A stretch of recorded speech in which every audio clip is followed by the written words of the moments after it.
उसके बावजूद भी वो आया तो यहाँ एक पेपर बेचने का काम, घर घर बांटने का काम वो खोज के जा चुका था और वो हमसे शेयर किया कि तुम्हारे लिए काम खोज के रखे हैं, तुम चलो। तो वो आया तो बोला कि ये मेरा ज़मीन है, से तुमको कैसे भेज दिया, तुम बच्चा है, तो ये है वही पूरा बोलने लगा। बोला कि वो कंपनी में तुम फ़ोन लगा, से तुमको बच्चा समझ के कैसे भेज दिया, अभी फ़ोन लगा। तो हमें एक डर था कि कहीं हम फ़ोन लगा देंगे तो वो हमको कंपनी से निकाल देगा, पहला ही दिन है। दुनिया में कुछ करना है तो संघर्ष तो करना ही पड़ेगा। तो अगर आज भी मरना है, कल भी मरना है, इससे अच्छा है कि कुछ करके मर जाए। तो 4 में आने के बाद मेरे पिताजी डेथ कर गए। तब मेरा उम्र केवल 7 वर्ष का था। बचपन से ही मेरा शुरू हुआ है जो बहुत ही दुखद और दर्दनाक है। कहते हैं कि हारने से पहले हिम्मत से लड़ना, हारने से पहले हिम्मत से लड़ना, पर लड़े बिन हिम्मत ना हारना। कोई भी मंजिल इंसान के साहस से बड़ा नहीं, कोई भी मंजिल इंसान के साहस से बड़ा नहीं, और हारा तो वो है जो लड़ा नहीं। नमस्कार साथियों, मैं आनंद आर्या, आप देख रहे हैं सफर नया भारत का द इंस्पायर्स इंडिया शो। और इंस्पायर्स इंडिया शो में हम वैसे लोगों से आप सभी को मिलाते हैं जो इंडिया को इंस्पायर कर रहा हो अपने कर्मों के दम से, अपने काबिलियत के दम से। तो हमारे साथ जुड़े हुए हैं राकेश कुमार दांगी जी, जो भारतीय रेलवे में अपना सिलेक्शन ले चुके हैं ग्रुप डी के पद पर। आज हम उनसे जानेंगे। तो राकेश कुमार दांगी जी, आपका सफर नया भारत के इंस्पायर्स इंडिया शो में स्वागत है। सबसे पहले मैं सफ़र नया भारत को धन्यवाद देना चाहता हूं जो हमें यहाँ पे एक आने का अपॉर्चुनिटी दी है। मैं राकेश कुमार दांगी, मैं चौपारण हजारीबाग झारखंड से बिलोंग करता हूं और मेरा जो है इस वर्ष ग्रुप डी में इंडियन रेलवे में असिस्टेंट वर्कशॉप के तौर पे सिलेक्शन हुआ है। तो राकेश जी, आप हमको ये बताइए कि ये सफ़र कैसे शुरू किए थे और यहाँ तक आज रेलवे में सिलेक्शन भी ले लिए हैं। बचपन से ही मेरा शुरू हुआ है जो बहुत ही दुखद और दर्दनाक है। तो सबसे पहले मैं अपने शैक्षणिक के बारे में बताता हूँ कि जब मैं जैक बोर्ड से पढ़ा हूँ, महात्मा गांधी हाई स्कूल मेरा गांव का ही है, और 4 तक जब पढ़े थे तो 4 में आने के बाद मेरे पिताजी डेथ कर गए। तब मेरा उम्र केवल 7 वर्ष का था। तो उसके बाद कुछ समय बीतने के बाद क्या हुआ कि मेरा माताजी का भी माइंड डाइवर्ट हो गया। उस हालात में केवल हमारे भाई ही एकमात्र सहारा थे जो हमें और पूरे परिवार को, माता सहित 2 बहनें भी हैं, उनको सही तरीके से सपोर्ट किए। और मेरा भाई भी उस टाइम लगभग 12 वर्ष या 13 वर्ष के थे और उनके कंधों पे सारा जिम्मेवारी था। तो संघर्ष हमारा सारा पूरा परिवार उस टाइम कर रहा था। चूँकि एक मेरे भाई ही थे, उसके बावजूद भी हमारे भाई ने हमें पढ़ाई को रोके नहीं और पढ़ाई में सहयोग किए कि आप पढ़ो, जहाँ तक पढ़ सकते हो, पैसा की चिंता ना करो। उसके बाद जब मैं हालांकि 6 क्लास में आया तो घर की परिस्थिति को देखकर मैं भी ट्यूशन पढ़ाना शुरू कर दिया। तो धीरे धीरे मैं ट्यूशन भी पढ़ाने लगा और जो भी हो सका, इस तरीके से क्या हुआ कि मेरा 10th कंप्लीट हो गया। तो 10th कंप्लीट हो जाने के बाद चूँकि हमें ये मालूम था कि जब 10th हम पढ़ लेंगे तो हमारे फैमिली के पास उतने पैसे नहीं हैं जो हमें बाहर हजारीबाग जैसे शहर में पढ़ने के लिए भेज सके। तो इसके लिए, इसके जानने के बावजूद भी मैं 10th तक की जो स्टडी है उसमें अपना 100% दिया कि अभी हमको मौका मिल रहा है तो इस मौका का हम क्यों गंवाएं। अगर पढ़ रहे हैं तो अगर आगे कहीं हम जाते हैं तो उसके लिए अगर सही से हमारे पास नॉलेज रहेगा तो कहीं अगर जॉब भी हमें मिलेगा तो एक सही नौकरी मिलेगा हमें। तो ये सोच करके हम पढ़ाई करते रहे और अपना 100% उसमें दिए और इस तरीके से मैं अपना स्कूल में भी लगभग टॉप कर पाए। टॉप 2 में मेरा रैंक आया स्कूल में पूरा। तो इस तरीके से जब 10th कंप्लीट हो गया तो उसके पहले जब रिज़ल्ट नहीं आया था उसके पहले मैंने स्कूल ज्वाइन कर लिया था। मैंने सोचा नहीं था कि हमको हजारीबाग आने का मौका मिलेगा। तो इस तरीके से फिर 2 महीना ही हुआ था कि मेरा साथी था संदीप है, वो हजारीबाग आया, एडमिशन करवाया अपना कॉलेज इंटर साइंस कॉलेज में। एडमिशन कराने के बाद गया तो वो तो जानता था कि मेरा जो दोस्त है राकेश वो तो पढ़ेगा नहीं, मतलब पढ़ नहीं पाएगा, उसका पैसा नहीं है। उसके बावजूद भी वो आया तो यहाँ एक पेपर बेचने का काम, घर घर बांटने का काम वो खोज के जा चुका था और वो हमसे शेयर किया कि तुम्हारे लिए काम खोज के रखे हैं, तुम चलो से वहाँ पे कम से कम 1200-1500 रुपया वहाँ पे मिल जाएगा और कुछ अगर होम ट्यूशन वगैरह पढ़ा लेगा तो तुम्हारा गुजारा वहाँ पे चल जाएगा। तो उसी के वजह से हम हजारीबाग आए और फिर हजारीबाग में पेपर बांट करके हम पढ़ना शुरू किए। तो उस टाइम बहुत ऐसे हजारीबाग के भी टीचर हैं जो हमें, चूँकि 1500 में रुपया में तो ही 1000 के आसपास मेरा रेंट था, तो 500 रुपया बच जाता है, उसमें गैस खर्चा है, खाना पीना हर तरीके से, तो उतना खाने पीने में ही मेरा पैसा नहीं हो पाता था। ठीक है, तो जो टीचर थे, चूँकि गांव के ही बहुत सारे विद्यार्थी जो थे, भैया लोग थे, यहाँ पढ़ रहे थे, तो उनसे फिर रोहित भैया है और भी भाई लोग हैं, तो उन लोग शिव सर जो आर्यन मैथमेटिक्स के टीचर है उनसे बात करा दिए।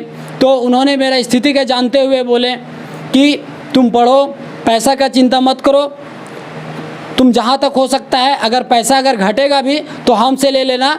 लेकिन उन्होंने कोचिंग में एडमिशन हमें लिया और वहाँ से पढ़े और वहाँ भी एक अच्छा खासा मार्क्स लाए। तो इस प्रकार से उन्होंने उसके सहायता से कई कोचिंग जो है में लगभग ना के बराबर फीस लगा 11th और 12th में। और 11th-12th 1 महीना 1 साल तक पेपर मैंने बांटा। लेकिन जब 1500 रुपये जब 1-2 महीना, चूँकि जब हम घर से आए थे तो कुछ 2-3 हज़ार रुपया मेरे पास था और एक मेरे मामा थे वो 2000 रुपया भेज दिए थे। तो उसके वजह से कभी 1000 कभी 500 रुपया हम वहाँ से निकाल लेते थे और 1500 रुपया इधर से होता था। तो बीच बीच में जब मेरा पैसा घटता था तो हम घर जाते थे और घर जा कर के 1 सप्ताह की छुट्टी ले लेते थे और वहाँ लेबर का काम किया करते थे, जो कि पर डे हमको 250 रुपया वहाँ मिलता था। तो इस तरीके से 6 दिन या 7 दिन काम कर लिए तो 1500-1600 रुपया हो जाता था। तो उस तरीके से मेरा सप्ताह जो महीना का है 2-3 महीना तक काम कट जाता था। और फिर इसी तरीके से जब घटता था तो मैं, चूँकि पेपर बांटने से मेरा काम नहीं हो पाता था, इस तरीके से जब 1 साल तक इसी तरीके से करते रहे। 1 साल के बाद क्या हुआ कि पेपर वाला ही अपने, उसका 2 बेटी थी तो उन्हीं को पढ़ाने के लिए बोले तो 500 रुपया उसके लिए फिर दिए। तो फिर धीरे धीरे 2000 रुपया फिर होने लगा। तो उस तरीके से थोड़ा बहुत एडजस्ट होने लगा।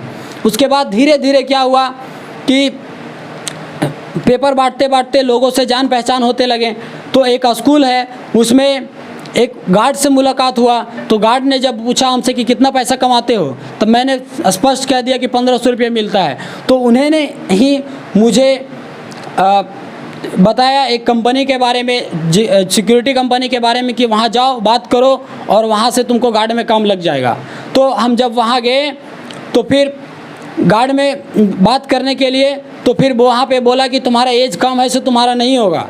तो हमने उसे रिक्वेस्ट किया कि आप तो काम करा के देखिए, एज की बात छोड़िए।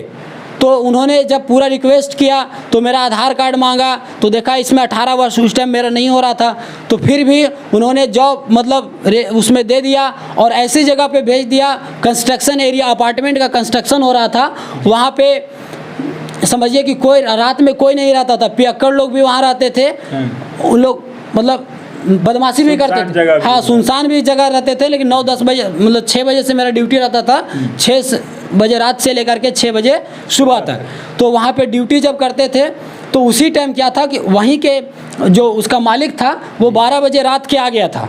तो 12 बजे रात के आ गया था तो हमको डर लगा कि भाई 12 बज रहा है रात, तो यहाँ पे कैसे आ सकता है, और पूरा सुनसान एरिया था। तो मैंने क्या किया कि रड था उसको लेके निकला कि अगर आज जो भी होगा तो चाहे हम जाएंगे चाहे वो जाएगा। ऐसे भी हम जान रहे थे अगर दुनिया में कुछ करना है तो संघर्ष तो करना ही पड़ेगा। तो अगर आज भी मरना है कल भी मरना है, इससे अच्छा है कि कुछ करके मर जाए। तो इसी के वजह से क्या किए कि हम अपना छड़ लेके वहाँ से एक रड लेके निकले। तो फिर देखे खैर बूढ़ा है, तो बूढ़ा है तो थोड़ा सा डर लगा कि हो सकता है कि भूत ऊत के मामला हो, है कि नहीं। तो वो आया तो बोला कि ये मेरा ज़मीन है, से तुमको कैसे भेज दिया, तुम बच्चा है तो ये है वही पूरा बोलने लगा। बोला कि वो कंपनी में तुम फ़ोन लगा से तुमको बच्चा समझ के कैसे भेज दिया, अभी फ़ोन लगा। तो हमें एक डर था कि कहीं हम फ़ोन लगा देंगे तो हमको कंपनी से निकाल देगा, पहला ही दिन है। तो उसके तरीके से हम कैसे करके उसको बात को टालें कि सुबह आइए हम सुबह बात करवा देंगे उनसे, अभी सो गए होंगे सो आप जाइए हम संभाल लेंगे। फिर वो बोल देते हैं उसी टाइम कि यहाँ पे बच्चा गड़ाता था, पहले गड़ाव था और उसी के ऊपर साइड में वहाँ पे अपार्टमेंट तैयार हो रहा था और वो और डरा करके चले गए। उसके बाद जब आप उस तरह से हालात वहाँ था, सुनना जगह भी था, और जब उस तरह का लोग बोल देता है और डरा देता है तो आप वहाँ अकेले रह कैसे पाते होंगे, ये भी बात है ना। हम बोले ना हमें ये चीज़ का कभी डर नहीं रहता था। सबसे पहले हमें मरने का डर नहीं था।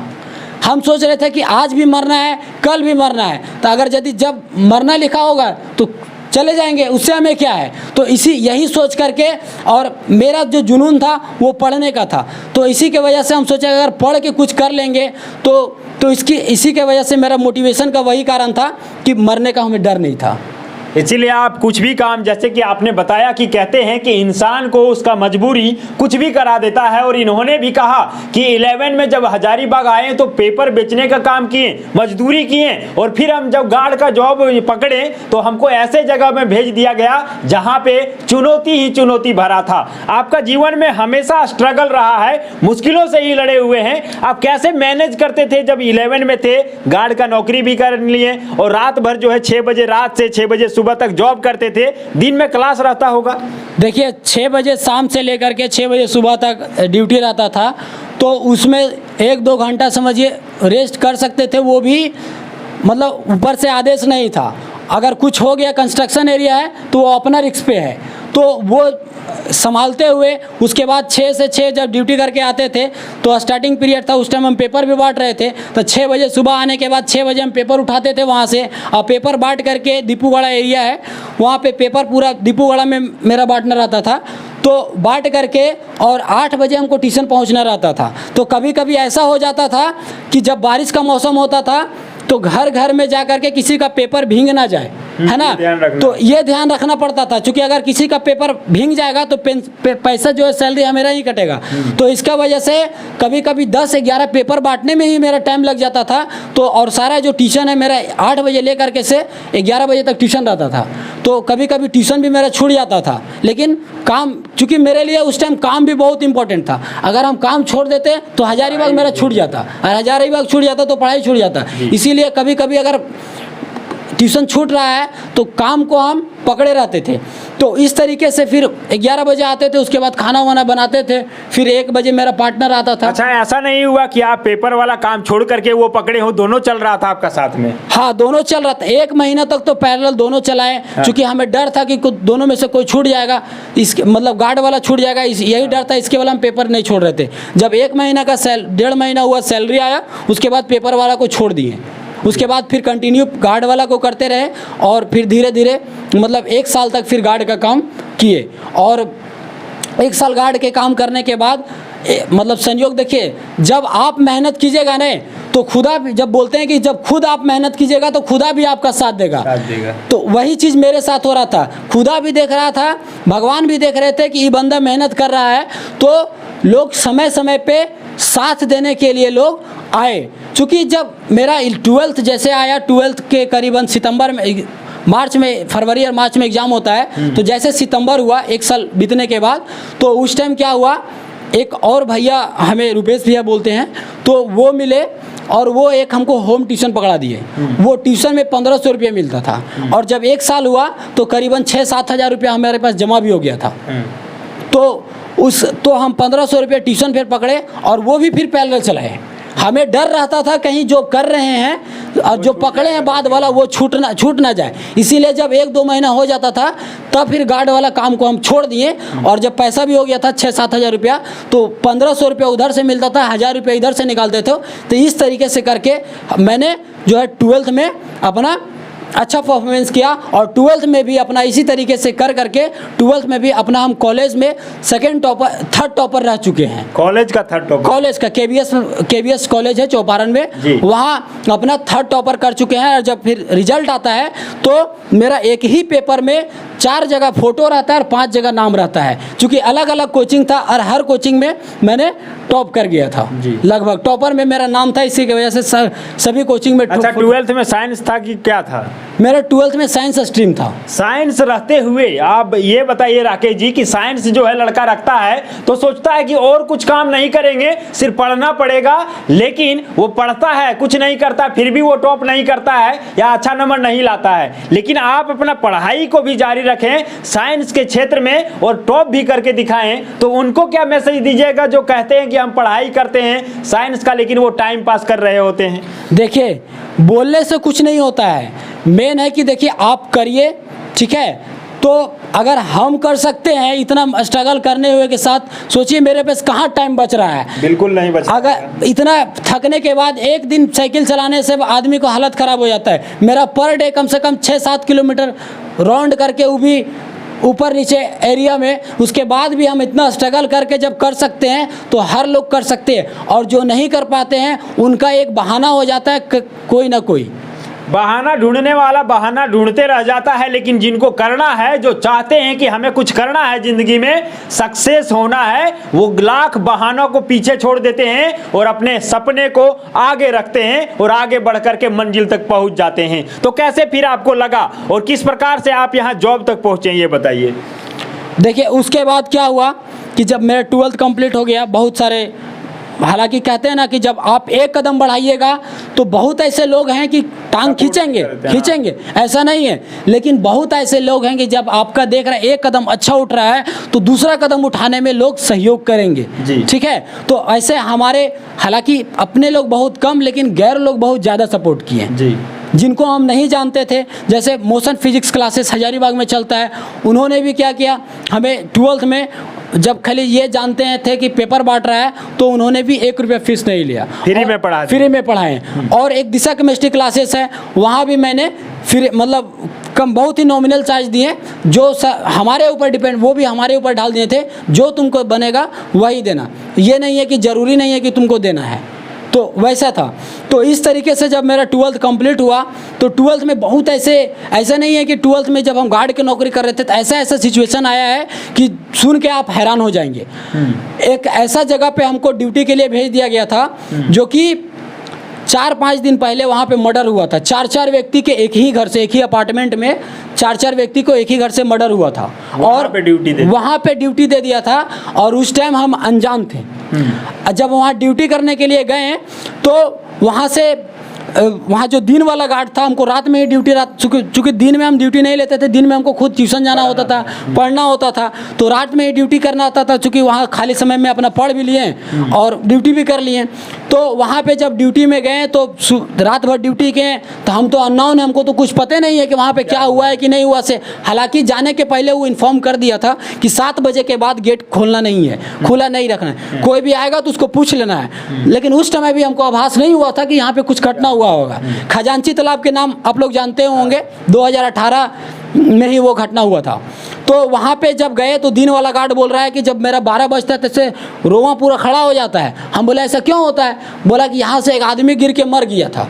तो हम बोले गिरा होगा 7-8 साल पहले, जब अपार्टमेंट मरने के पहले। तैसे हम उसको इग्नोर किए। और जब वहाँ से आए 1-2 दिन मेरा ड्यूटी वहाँ पे हो गया तो रूम आते हैं तो मेरा लॉज को जो लड़का लोग रहते हैं वो न्यूज़पेपर पढ़े थे और उसमें दिया हुआ था। तो उन लोगों ने बोला कि खजांची तालाब में वहाँ पे मर्डर हुआ है, खजांची तालाब के बगल में अपार्टमेंट है। और वहाँ पे गए तो हम पूछे गार्ड के कि मर्डर कब हुआ? तो बोलता है कि 3-4 दिन पहले। अब हमको ड्यूटी में भेज दिया। अब उस रात को जब हम गए तो देखिए, जब जो चीज़ से आप नहीं जानिएगा ना तो वो चीज़ से आपको कोई दिक्कत नहीं है, लेकिन जानने के बाद डर बहुत ज़्यादा हो जाता है। ठीक है, तो वहाँ जब गए तो जाने के बाद क्या हुआ कि उस दिन हम फिर फ़ोन किए कंपनी में कि हमको वहाँ पे काहे भेज दिया। चूँकि वहाँ जब गए तो फ़ोन किया तो वो बोला कि आज भर मैनेज करो, को बोला कि हम मैनेज नहीं करेंगे, हम दूसरा जगह जाएंगे। बोला छोड़ दो नौकरी। अब नौकरी भी छोड़ नहीं सकते हैं, चूँकि मेरा वही सहारा है जीने का यहाँ पे हजारीबाग। तो वहाँ पे हम बोले कि आज भर करो, कल तुमको हम दूसरा जगह दे देंगे। तो वहाँ जब गए तो रात भर, उस रात को हमको फिर काटना मुश्किल हो गया, क्योंकि हम जान चुके थे कि यहाँ पे, उसके बावजूद भी हम वहाँ पे ड्यूटी किए। रात में हमको भी फिर डर लगने लगा, क्योंकि उसी अपार्टमेंट में गिर के मर्डर कर देना, ऊपर से फेंक दिया था मार करके। तो वहाँ पे, और वहीं पे मेरा ड्यूटी था बगल में, जैसे यहाँ पे गिरा हुआ है ना, और इसके जस्ट 10 कदम इधर मेरा पे वहाँ पे ड्यूटी था। तो इस तरीके से वहाँ पे मैंने ड्यूटी 12th में किए। और उसके बाद जब इंटर में आए तो 12th जब कंप्लीट हो गया इंटर, तो उसके बाद जब ग्रेजुएशन में आए तो ग्रेजुएशन के लिए फिर मेरा साइंस स्ट्रीम था। तो साइंस में इतना मेरे पास पैसा नहीं था कि चूँकि हर एक सब्जेक्ट का वहाँ पे क्या होता है कि कोर्स लेना पड़ता है, तो मेरे पास उतना पैसा नहीं था। तो मैंने फिर आर्ट्स में करा लिया, BA में एडमिशन करा लिया पॉलिटिकल साइंस से। तो वहाँ पे कराने के बाद फिर मेरे भैया हैं, एक अभी SI में है, तो वो बात करवा दिए कोचिंग से, मेगा सिविल सर्विसेज से, कि तुम जनरल कंपटीशन का तैयारी करो। तो वहाँ पे SSC के लिए मैंने एडमिशन ले लिया। और वहाँ भी जब बात करा दिए तो वहाँ के डायरेक्टर इतने अच्छे हैं अनिमेश सर, कि जब वो भी हमारे बारे में उनको बता दिए होंगे, हम तो कुछ नहीं बताए थे लेकिन वो भैया बताए होंगे। तो इसके वजह से बोले कि बाबू तुमको जो भी ज़रूरी है, मतलब तुम जितना पैसा दे सकते हो उतना ही देना है, ठीक है, और तुम पढ़ो, मन लगा के पढ़ो, अगर और हेल्प अगर का ज़रूरी रहेगा तो हमसे बोलना। तो इस तरीके से वहाँ पे मैंने मार्च 2019 में एडमिशन लिए, और 1 साल के बाद कोरोना का पीरियड आ गया, ठीक है। तो वहाँ पे अच्छे तरीके से पढ़ाई किए। उसके बाद कोरोना का काल आ गया, तो मतलब गार्ड का काम तो चल ही रहा था। फिर कोरोना में भी, जैसे पूरा कोरोना में मैंने यहाँ ड्यूटी किया, पूरा कोरोना में ड्यूटी। हाँ, जैसे कोरोना खत्म हुआ तो मैंने वो कंपनी को छोड़ के दूसरा कंपनी ज्वाइन किए थे। कोरोना जब स्टार्ट हुआ था तो उस टाइम कंपनी छोड़ के दूसरा कंपनी में ज्वाइन किए थे। और 1 साल बाद हुआ था कि वो यहाँ स्किल इंडिया उस टाइम चल रहा था कोरा चौक में, तो वो बंद हो गया। तो वो बंद होने से क्या हुआ कि उसके बाद भी 2 महीना तक मैंने यहाँ हजारीबाग पे रहा। अब उसके बाद मेरा पैसा वो खत्म, तो खत्म तो क्या करें, अब तो कोई सोर्स नहीं है, तो सीधा फिर चल गए गाँव। लॉकडाउन के बाद आप गाँव गए? हाँ, लॉकडाउन जब खत्म हुआ तब हम गाँव गए। अच्छा, पूरा लॉकडाउन काम भी किए थे? पूरा लॉकडाउन काम भी किए। अच्छा, और यहीं पे रह के पढ़ाई किए, तैयारी किए। और उसी टाइम जब ये 2019 में जब इंटर कंप्लीट हुआ, तभी हम ये अपना रेलवे का जो था वो फॉर्म डाले थे, ग्रुप डी का। और उसके बाद पहला ही फॉर्म था मेरा ये ग्रुप डी का, और इसमें हालांकि सिलेक्शन भी हो गया, लेट सही लेकिन हो गया। और SSC का कई भी एग्ज़ाम दिए लेकिन उसमें नहीं हुआ। और अबर जो है वो SSC CGL का मेंस भी लिखे हैं, मेंस भी लिखे हुए हैं, उसका PT क्वालिफाई भी है। PT क्वालिफाई मतलब पहला बार अटेम्प्ट किए थे, और पहला अटेम्प्ट में मेंस भी लिखे हैं। पहले अटेम्प्ट में रेलवे में सिलेक्शन भी ले लेते हैं। ये होता है ना कि आप यदि अपने गोल के प्रति 100% लगा दिए हैं तो आपको आपके गोल तक पहुंचने से कोई नहीं रोक सकता है, चाहे सामने कितना बड़ा मुसीबत क्यों ना हो। आप सामने जो कहानी सुने, इनके जैसा शायद ही किन्हीं के जीवन में व्यतीत हुआ हो, लेकिन फिर भी इन्होंने आज सिलेक्शन ले करके दिखा दिया है। तो आप सभी कहीं ना कहीं अपने जीवन में किसी भी तरह का मुश्किलें हो उसका सामना करके अपने मंजिल तक अवश्य पहुंच जाएंगे। उसके बाद से यदि आपका भी सिलेक्शन हो गया है तो उसमें आपका तैयारी किस प्रकार से रहा था? कहते हैं कि कंपटीशन हार्ड हो गया है रेलवे में, या फिर कोई भी SSC वगैरह में जॉब लेना, सरकारी नौकरी करना बड़ा मुश्किल काम है। लेकिन आपका जब सिलेक्शन हो जाता है तो कितना आप मेहनत किए थे? देखिए, कंपटीशन हार्ड है ज़रूर जी। सबसे पहले क्या है कि जो चीज़ को हम तैयारी कर रहे हैं उसका सिलेबस देखना, आपको एक गोल फिक्स करना है। अभी हम जो है वो झारखंड के प्रति थोड़ा सा भी ध्यान नहीं दिए, झारखंड के बारे में हमें नॉलेज नहीं है। मेरा मेन फोकस था SSC, और SSC से ही मिलता जुलता है रेलवे, और रेलवे का हालांकि फॉर्म पहले भर चुके थे, और SSC से मिलता जुलता है रेलवे, उससे SSC से हल्का कम ही क्वेश्चन पूछता है। और SSC रेलवे का जब हम तैयारी कर रहे थे तो लास्ट में क्या हुआ कि रेलवे का साइंस का कंप्लीट पैटर्न भी चेंज हो चुका था।